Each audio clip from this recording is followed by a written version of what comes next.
One could argue that there has truly never been anything like Facebook. The undeniable king of social networks took the web by storm several years ago and has since become a household name. Almost everyone has a Facebook account, and about 3/4 of all US adults check it regularly. There is simply no other platform so consistently and universally used all around the globe. For many businesses and organizations, their Facebook presence has replaced their actual website, at least in importance, because more people are likely to interact and receive updates there. Is there a blackout in your city or an emergency in your local area? There's a good chance that the power company or news agencies will be posting updates on Facebook more quickly and consistently than on their own websites. Why? Because that's where everybody is. And you need to be where your audience is. Facebook has done an excellent job of developing an environment where people stay inside the platform. Although links to the outside are easy to create, it's now just as easy and perhaps more beneficial to keep things inside Facebook. For example, until a couple years ago, most people who wanted to share videos did so by linking to a YouTube video. Today, however, Facebook has made it both quick and easy to upload videos within the platform, and has even made it the best option by allowing Facebook videos to autoplay as people are scrolling through their news feeds, making this option the most beneficial for people doing the sharing and the most pleasing for those doing the consuming. And that's just one example of the things Facebook has done over the last couple years to keep people and businesses inside the platform. The result? After years of this sort of structuring and positioning, Facebook users now actually feel more comfortable when they remain inside Facebook. People trust and feel safe with the Facebook interface, the color scheme, and the overall look and feel, and prefer to consume content inside of it. Hence the enormous success of Facebook native advertising. The point is, if you want to market your business or brand in the place where your audience spends most of their time, and in a context in which they feel most comfortable, and by the way, you do, then you need to be marketing on Facebook. To fully get the point across here, let's look at some more statistics that'll give you a fuller appreciation of Facebook's size, reach, and importance. Almost 40% of the entire world's online population is on Facebook. Of the remainder who don't use Facebook, half of them live with someone who does. There are currently almost 1.8 billion monthly active users, and that's growing by 500,000 new users per day. Almost 1.2 billion daily logins occur, and 6 new profiles are created every second. More than 1 million hours of video viewing takes place on Facebook. Over 250 billion images have been uploaded, which boils down to about 350 million images per day. And just in case you were wondering about the level of engagement, Facebook users generate 4 million likes, 510,000 comments, and 293,000 status updates per minute. With a growing and engaged user base like that, it's no wonder more than 40% of marketers report that Facebook is a critical part of their business. The question is, how do you make it work for you? Now, a quick note on paid versus organic Facebook marketing. Ideally, a solid Facebook marketing strategy should include a solid mix of both of these. Organic marketing is an excellent and critical way to provide content and value, keep your audience engaged, gain brand exposure, grow loyal followers, and establish rapport. Paid ads are a great way to boost those efforts as well as to accomplish a variety of off-Facebook goals, such as website visitors, lead generation, and sales. Facebook's masterfully established native ad style has made paid ads even more effective than anyone could have imagined. That said, this guide will focus almost exclusively on organic marketing methods. If you're interested in how to get started with paid Facebook advertising, definitely check out our other guide on that topic. And now, without further ado, let's move on to the first step of any Facebook marketing endeavor: establishing goals.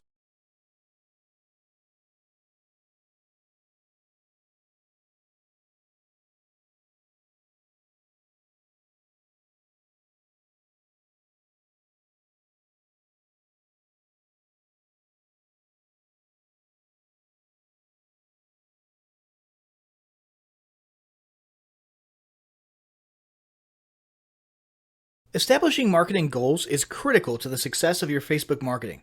Countless entrepreneurs and businesses have set up a Facebook presence, made a few posts, and then let it sit untouched for months or even years. This is usually due to a lack or absence of goals. So before you even begin establishing any sort of Facebook presence or strategy, you need to establish clear marketing goals. Your goals should be specific, measurable, and attainable. They can be long-term, short-term, or a mix of both. Deadlines and milestones can be helpful as well. Let me give you an example. I want to increase my social following would be an example of a bad goal that will likely result in your marketing efforts petering out after a while, because there's no specifics or milestones. On the other hand, I want to gain 1,000 likes by Christmas is an example of a good goal. It's specific, measurable, and certainly attainable. Below are some examples of the various goal categories you might be interested in for your business. First up, there's traffic to website, which usually means sales, leads, or content marketing. Probably one of the most popular goals of Facebook marketing is to funnel your Facebook traffic back to your own web properties. After all, most businesses don't do business on Facebook. You're leveraging Facebook to obtain traffic and convert that traffic into brand followers, leads, prospects, and customers. So maybe your goal is to get people to a landing page with a free offer where they can subscribe to your list and become a lead. Maybe they're being sent to a sales page or an e-commerce store. Maybe you just want to do some content marketing and send them to your blog. Whatever the case, the end goal for a lot of businesses will likely be bringing Facebook traffic away from Facebook and over to their own web properties. Next, let's look at the social following goal, which we also refer to as Facebook as autoresponder. In this goal category, your aim is to build a large number of followers. This usually means likes in the case of a business or brand page, or it could mean friends if you're focusing on your personal profile. The reason we also refer to this as Facebook as autoresponder is because the main sought-after benefit here is to increase the number of people who will see your posts in their newsfeed. In this sense, your Facebook posts become similar to sending out email broadcasts via your autoresponder.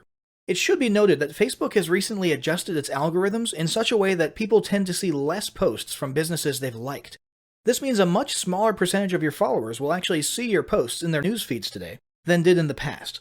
Still, if you grow a large enough community, this can still be very beneficial, and if your content is engaging enough to get a lot of traction in the form of likes, comments, and shares, you can significantly increase the range of your organic reach into people's newsfeeds. Next, there's passive presence. Some businesses might have purely passive goals. Simply being present and discoverable inside of Facebook is a benefit that has wider appeal and greater utility than you may think. In many cases, a company's Facebook presence might supersede or even totally replace what was once the role of a website. Your business's phone number, address, directions, hours of operation, mission statement, and so on can now all be found on a Facebook page. And depending on your audience, that might be where most people seek you out, rather than your website. The ease of posting announcements, updates, photos, and other content without relying on a web developer or having to use a web-building platform also makes Facebook pages an attractive alternative to the traditional website model. This same approach can also be used for events, communities, and brands. Next, let's talk about brand awareness. Another goal that's less thought about might be spreading brand awareness and recognition. If you're just starting out, there's a good chance your brand might be in need of a jump start. If nobody's ever heard of you, a great way to increase recognition is to simply create and share unique, helpful, or entertaining content and get your name, logo, and overall brand identity in front of as many eyeballs as possible, as many times as possible. If this is your goal, you want to avoid being salesy in the beginning. Ensure you're focused almost entirely on posting helpful, relevant, or entertaining content. Next, there's expanding existing audiences. If you've already got an audience, your goal might be to make it bigger. This can be done via several social marketing methods. Sharing viral content, either curated or created yourself, can lead to a huge increase in your Facebook audience. Recently, a restaurant in Southern California released a 60-second video with shots of people enjoying their signature menu item, an enormous T-bone steak topped with melted cheese, and it went viral in one day. They had already garnered a respectable audience prior to the video, but after the video, their Facebook audience and engagement skyrocketed, and so did their foot traffic. Although creating your own viral content like that can be great, if you don't have the time or the means to do so, you can simply leverage existing content that's already proven itself to be viral by curating or resharing it with your own comments or angle added to it. Also, a few humorous images and memes can't hurt either. Other ways to expand existing audiences can include contests, sweepstakes, and gamification. Assuming your offers and prizes are compelling enough, incentivized sharing can be very effective. Just ensure your methods are permitted by Facebook's terms of service. After that, there's enhancing or repairing public relations. Do you want to set your company apart in the public eye? Do you want to associate your brand with feelings of goodwill and community involvement? Did you accidentally spill a ton of crude oil into the Gulf of Mexico and kill a bunch of fish? If any of these apply to you, then enhancing or repairing your public relations could certainly be a good Facebook marketing goal for your business. You can bet that when a certain major energy giant had an oil spill on its hands a few years ago and became public enemy number one, they went into PR repair overdrive.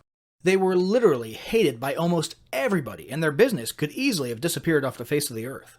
But instead, they handled it masterfully and began pouring millions, if not billions of dollars into massive PR campaigns to improve their image and highlight their commitment not only to fixing the mess, but to the environment in general. This PR campaign lasted years, was very effective, and you can bet they leveraged social media platforms like Facebook as well. But it doesn't take a humiliating public catastrophe to make PR enhancement a good idea. This is a goal that any business can engage in. Non-sales related campaigns can include photos or videos that foster positive values and goodwill, or even involvement in social movements or noble causes. A quick note about the social movements: be careful not to alienate half of your prospects. Although you may be super passionate about something and it may seem like it's worth putting your company out there in association with a certain cause, there's a good chance that a month later when you sit down to do your bookkeeping, you're going to regret it. So just be careful how you go about that. Here's some more ideas. Did your business recently donate to a charity? Build a school in a third world country? Serve food at a local pantry? These are all things to post about for the sake of PR. These don't necessarily need to be about things that your business participated in. They can be content about general things like a heartwarming video about helping the poor or caring for the elderly. Special holidays like Christmas, Thanksgiving, or Mother's Day also present opportunities to leverage emotions, foster goodwill, and enhance your PR. Finally, there's market research. A hugely beneficial goal of Facebook marketing is market research. If you're just starting your business or going down a new path, Facebook can be an excellent place to learn more about your audience and your market. This can be done in a structured way with things like surveys and questionnaires, or in a less structured way by simply engaging with your audience, commenting, asking questions, and so on. Also, lurking or conversing in Facebook groups related to your industry can teach you a ton about what your customers want and who they are. Beyond that, you can monitor your competitors' pages and groups to see what their customers like and what they're complaining about, so you can adjust your business accordingly. Creating your own group and engaging within it is another great way to get a constant stream of market data and audience data flowing into your business. Ultimately, your goal should be to come up with 1 or 2 ideal customer avatars that you can then base your marketing and product development on. All the goals you've learned about in this section require some sort of presence on Facebook. Your Facebook presence can take various forms, and that's what we'll discuss next.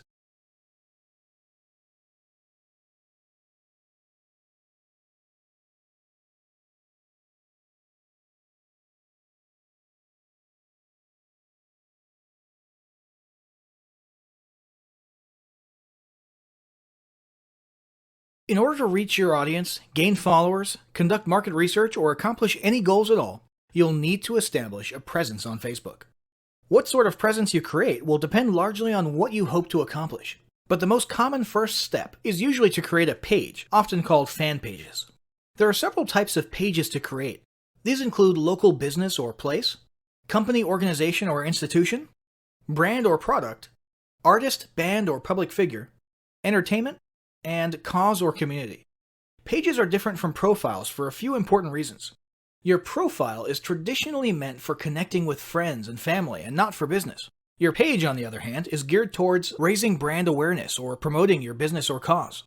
With pages, you can run paid advertisements, create special offers, analyze data and reports, gain likes and followers, and much more.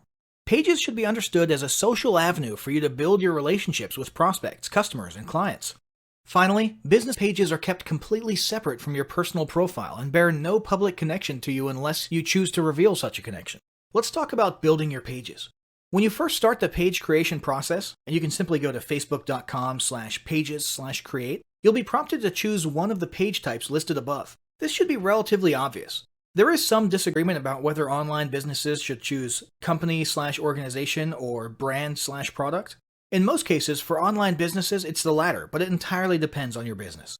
It won't make a huge difference in your page functionality though, so don't agonize over the decision too much. Once you've chosen a page type, you'll have a drop-down menu where you'll need to choose an industry or category. If you're unsure which category applies best, don't worry, you can change it later. Then you'll be asked to input a business or product name and hit submit. When you first arrive at your new page, it'll be a little barren, but Facebook has made it very easy to start fleshing it out.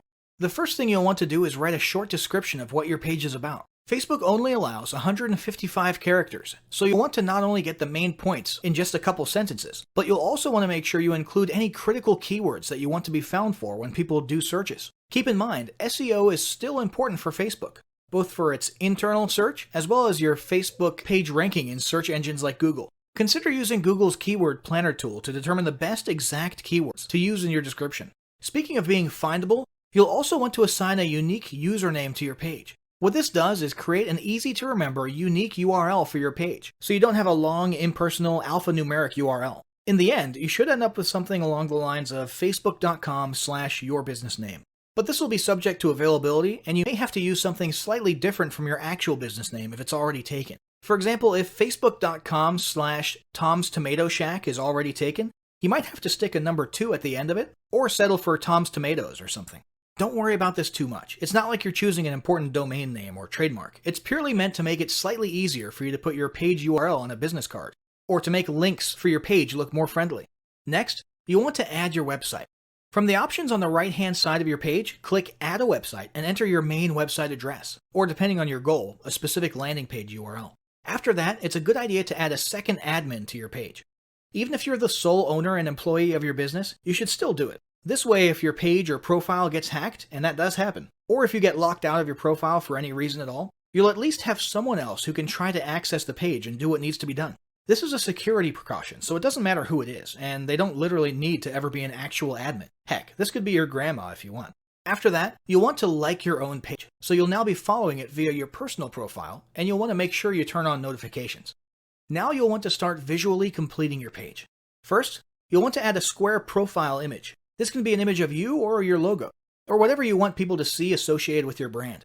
In addition to being visible on your page, this will also be the avatar image that accompanies your comments and activity on Facebook when you're posting or commenting as your business. Once that's done, you'll want to add a horizontal cover image. If you don't have a horizontal image to use for your cover, you can either create one yourself via a tool like Canva, or you can pay someone on Fiverr to make it for you. Next, go to Edit Your Page Info to adjust your page details. Here you can add categories, descriptions, contact info, location, legal disclaimers, and so on. Then, go to See All Information and see if there's anything else you want to add, such as awards, privacy policy, and so on. Finally, you'll want to add a call to action button to the top of your page. This CTA button can be for booking services, contacting you, purchasing or shopping, downloading something, or even a generic Learn More. After choosing one of these categories, you'll have a choice of more specific CTA wordings to select from. Once your page is ready and looking the way you want it, you'll have an opportunity to start inviting friends to like the page or to start posting content to the page timeline. Now let's talk about another type of presence: groups.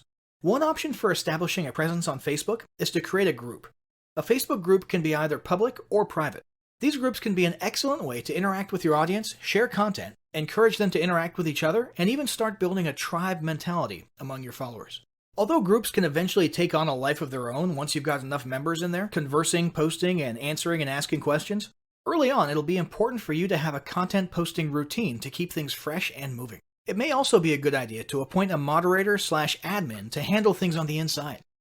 Be prepared. Groups can easily turn into a second customer support channel, and can also be a place where people think it's okay to dump their complaints or criticisms of your brand.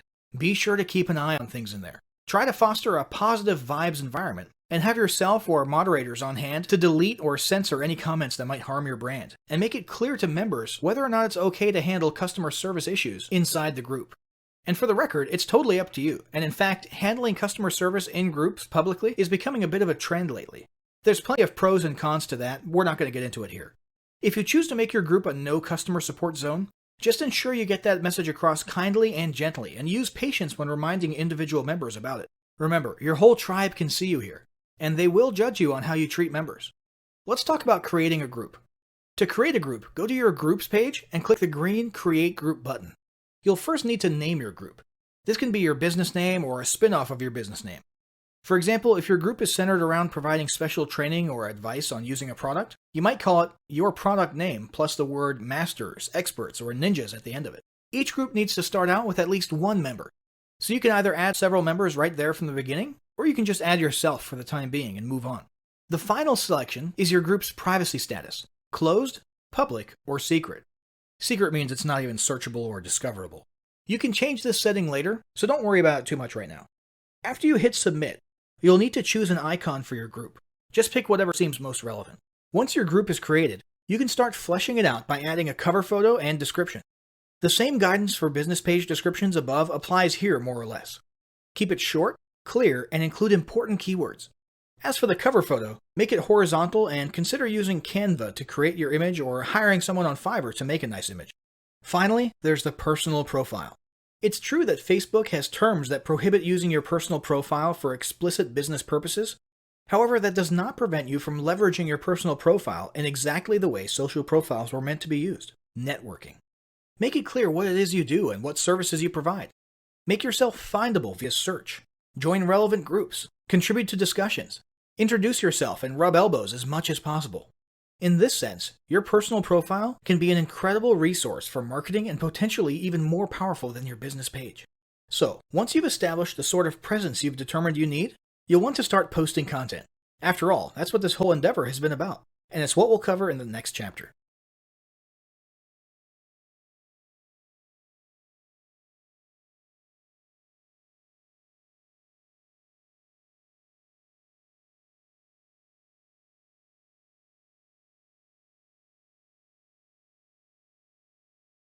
Now that you've got your presence established, it's time to start cranking out some quality organic marketing content. Let's look at some of the types of content you can create, curate, and leverage in your Facebook marketing. First, let's talk about basic posts. So much emphasis has been placed on visual media like photos, memes, and videos in recent years that many people have forgotten the power of good old-fashioned text. A basic textual post can accomplish a lot, and in fact, can actually stand out a lot in today's news feeds that are often filled with non-stop cliché viral images and videos. A standard textual post can be an excellent pattern interrupt in these cases. A textual post, whether it be from your personal profile, a business page, or a group, can be about anything you want. It might be a piece of content in and of itself, like an informative blog post. It could be a link back to some other content elsewhere, such as your blog or website or your YouTube channel. Other great ideas for content are questions, stories, and jokes. These can be great for boosting engagement and getting conversations started. A newer feature worth mentioning is the ability to make your textual posts appear as bold text on a large colored background. This is an awesome attention-grabbing feature that's definitely worth trying for short messages. There's only room for 2 or 3 sentences. Finally, a poll is a great way to boost engagement in your textual posts as well. Asking questions is already something that boosts engagement, and people love voting on things. So naturally, when you pair the two together, you're likely to get some great social traction. Here's a quick hint. For polls, always say something like, "Tell us why" in the comments below, so people can talk about their opinions and get some conversations and extra engagement going. Next up, there's image posts and memes. It's been almost a decade, and we're still seeing images of Boromir from Lord of the Rings looking at us in our news feeds, and telling us about how one does not simply this, or one does not simply that. Why? Because it gets people's attention, gets your point across, and usually still results in a few likes, shares, or comments. Whether it's Sean Bean as Boromir saying one does not simply run Facebook ads without using a tracking pixel, or the Dos Equis guy sipping on a beer and saying, "I don't usually try to lose 5 pounds in 1 week, but when I do, I use high-intensity interval training." The fact is, memes work, in almost any niche. In fact, it's precisely their goofy and ironic application to unexpected niches that causes them to be so funny and get a rise out of people. So it's settled. If you can find a few minutes per week to make a funny meme for your niche, it's definitely worth your time. But it's not just about memes. Other types of images can be beneficial as well. If you're working an authority angle, try posting images of you on stage at events. If you're promoting a free report or a free digital offer, you can use an image of the e-cover itself or even a generic stock image that you can find on the cheap at Adobe Stock. Make sure the images are relevant to your offer and audience. So if you're targeting restaurant owners, a smiling business owner standing outside of their restaurant might work. If you're doing a weight loss product, a stock photo of a woman stretching or a man running might be the ticket. If you're selling physical products, use an image of the product itself or of a person using the product. And remember, these are organic posts, not paid ads. So you're not bound by some of Facebook's restrictions like the text-to-image space ratio, and so on. Although there still are some terms of service that apply to all content, so be sure you familiarize yourself with those. Next up, there's videos. The uncontested king of engaging content. This still hasn't changed. In fact, if anything, it's becoming even more of a norm than ever. If you're not using videos in your Facebook marketing, you're missing out big time. While it used to be common to use YouTube for hosting your videos and simply embed or link them on Facebook, In recent years, Facebook has started to beef up their own video hosting functionality. Today, Facebook is giving YouTube a run for its money, and many people are now beginning to lean towards Facebook as their primary video sharing venue. This is beneficial not only to Facebook, but also to marketers because Facebook has made its videos super engaging by making them autoplay with no sound while people are scrolling or swiping past them in their news feeds. This results in a ton of views and engagement. So, video content is a must. But what types of video content should you be incorporating into your marketing? There are several options. There's regular vlogs, talking head videos, selfie videos, screen capture videos, instructions, tutorials, tips and tricks, funny videos, motivational videos, animated explainer videos, short advertisement videos, inspirational videos, slideshow videos. The list goes on and on. Any way you're able to convey content or messages via videos is great. More recently, Facebook has introduced live streaming videos. You can literally host a live video feed or show and even invite others on for split-screen interviews and discussions from just about any device. All of these innovations in Facebook video sharing are helping to propel Facebook further into the video marketing spotlight, and it's not a trend you want to miss out on. Now let's talk about curated and repurposed content. Not all content needs to be created by you or your team from scratch. One very popular form of content marketing is content curation. This means finding existing content from someone else and simply resharing it yourself. This can be done simply by using the share button on Facebook to share other interesting or entertaining posts and add your own comment or commentary. Another way to curate content is to manually republish it. This can mean copying excerpts from someone else's blog, a news article, or a book, and so on. Just ensure you always attribute it to the author. For example, here's some great tips from the folks at such and such blog. And try to always put your own comments at the beginning or end and ask your audience what their thoughts are. This is a mutually beneficial form of content marketing because you're spreading the exposure of the other entity's brand, which they'll appreciate, while also posting content with almost no work required on your part. Another option for quick content publishing is to repurpose your existing content. Do you have ebooks, reports, or guides of your own? Why not take a chapter from one of your ebooks, tweak it at the beginning and the end, and publish it on Facebook? Heck, you could turn an ebook or report into a whole series of Facebook posts covering a whole week. Have a blog on your website with interesting articles and posts? Why not post a teaser or excerpt from each blog post, old or new, and a link to the post in question? Same goes for videos, podcasts, interviews, and so on. If you've been online long enough, there's a good chance you'll be able to repurpose a lot of your old content into Facebook posts. Now let's talk about boosting content. Although this guide is about organic content and not paid ads, it's worth mentioning that you can pay to give your organic content a little kickstart and increase the reach and exposure of it. You can do this by choosing any organic post of yours and clicking the Boost Post button. This will open a new screen where you essentially turn your post into a paid ad for a limited amount of time. You can set a budget, choose an audience, and many of the other settings you'd usually apply to creating a paid ad. This will get your post in front of many eyes that otherwise would not have seen it in their news feeds. Be advised, when you use this method, your post technically becomes a Facebook ad and will then be subject to Facebook ad guidelines that most organic content is not subject to. So if you have an image in your Facebook post and the image is almost completely text or has a very large text to image ratio, there's a pretty good chance it's not going to be a good fit as a boosted post. Now let's talk about content planning.